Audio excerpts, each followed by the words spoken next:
This video is brought to you by BenQ ScreenBar.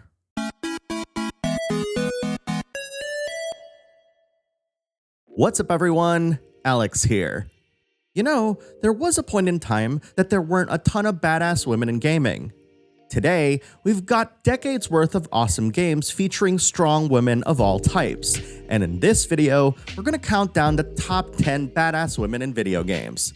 Yusuf13 asked this question for a recent Q&A video I was making, and I want to take the time to thank him and the rest of the community for campaigning to get this video made. This list contains my personal picks for the top 10 badass women in video games, but it doesn't have to stop there. Who would be on your list? Watch this video and think about it while you do. Then, afterwards, post your list in the comments below.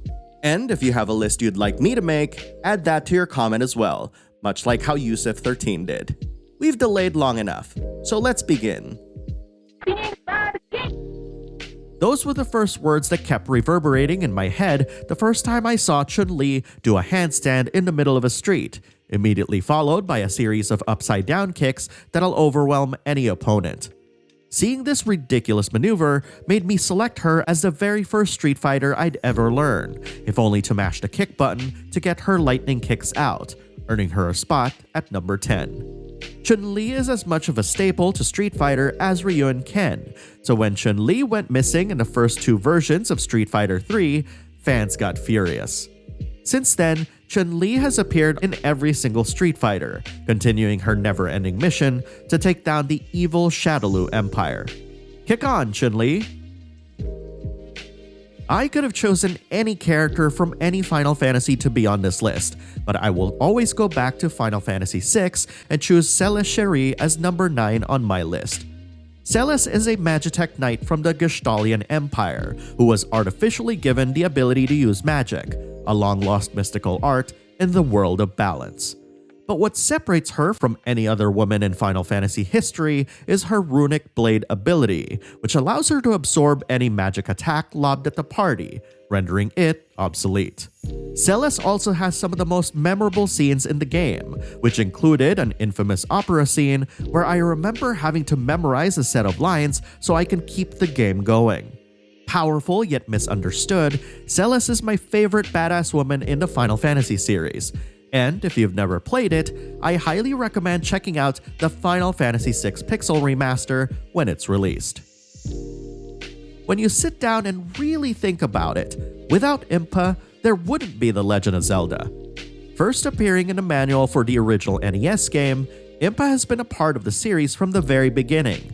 While her appearance has seen her evolve over the years, she can always be found protecting the royal family of Hyrule, and almost always at Princess Zelda's side.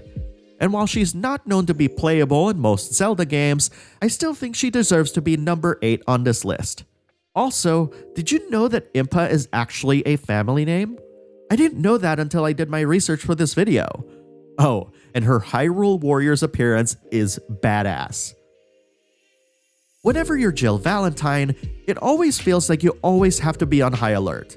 She has to deal with a ton of stuff, from zombies, zombie dogs, and missiles, to interdimensional fighters. She just can't get a break. But despite losing a bunch of her fellow STARS members at Spencer Mansion, or trying to escape an infested Raccoon City, she's always pushing through no matter what, with whatever she's got on hand. Even if there's a hulking nemesis chasing after her. Jill felt the strongest to me out of the entirety of STARS because of these reasons, and why she's number 7 on my list. She's also relentless in a very different way than most other women in video games, and she's both inspiring and badass, all at the same time. While Jill might be used to working through dark, dank alleyways and dimly lit mansions, I certainly am not. Especially here in the Pacific Northwest, where a typical day is gray and rainy, I've often found that I needed to have more light in my office. One time, the best I could do that allowed me the fullest control with lighting was to make sure both my monitors have bright backgrounds being displayed. But that's not a practical solution. As if by sheer coincidence, the folks over at BenQ sent over this USB-powered light called the ScreenBar, and I gotta say, it does a really good job. What you're seeing right now are actual footage I took with both the screen bar off and on, and the difference is very clear. Like my parents used to say, having good lighting will make sure your eyes aren't working super hard, so having a well-lit space is super welcome, especially during long gaming sessions. When you're in need of some lighting for your home office or while gaming, I highly recommend checking this out. I have links in the description of this video so you can get more information, and picking this up using the provided Amazon link does help my channel out a tiny bit. But now we're off to one dark adventure into the deep blackness of space as we head into the future and meet up with Commander Shepard and the Normandy, earning her a spot at number 6. While it is true that you've got a choice of male Shep or femme Shep, in my mind and heart, the Mass Effect trilogy was all about femme Shep. Voiced by the ever-talented Jennifer Hale, I felt a strong kinship with Shepard as we explored the galaxy. I played her as an oddly self-contrarian by-the-books renegade, who wants to get the mission done by all means necessary, only to have her ideals torn to pieces once the revelation of the Reapers came to light. And outside of missions, Shepard can be kind and compassionate, someone who you can easily confide in. Best of all, Shepard can be any way you want, and her strength and demeanor is only matched by you. Sorry, Bayonetta, this would have been your spot had I actually spent more time with the sequel. And yet, I felt it appropriate that another Platinum heroine was on this list. And she's more than that, of course, thanks to her maker, Yoko Taro, and her designer, Akihiko Yoshida. 2B is iconic and easily belongs in my top 5 at the 5th spot. 2B's gothic Lolita outfit, coupled with her silky smooth animations, made her a character you'd want to play.